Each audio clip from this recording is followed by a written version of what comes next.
5a minus 2 কে গুণ করতে হবে 4a square plus 3a minus 1 দ্বারা।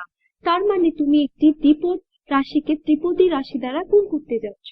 তাহলে এখানে হয়তোবা ফয়েলের ব্যাপারটা কাজে দিবে না। এটা শুধুমাত্র তখনই কাজ করত যদি আমরা দ্বিপদী রাশিকে দ্বিপদী রাশি দিয়ে গুণ করতাম। কিন্তু এখানে আমাদের বিভাজন বিধি এর উপরে নির্ভর করতে হবে। আমরা এই তিনটি রাশিকে দ্বিপদ রাশির কাছে ভাগ করে দিতে পারি। আমরা 4a square plus 3a minus 1 কে 5a দিয়ে গুণ করতে পারি এবং আবারও 4a square plus 3a minus 1 কে ঋণাত্মক 2 দিয়ে গুণ করতে পারি। আমি এটাকে এভাবে দেখাই, 5a গুণ 4a square plus 3a minus 1 এরপর প্লাস ঋণাত্মক 2 বা -2 এর সাথে আমরা গুণ করব 4a square plus 3a minus 1 কে।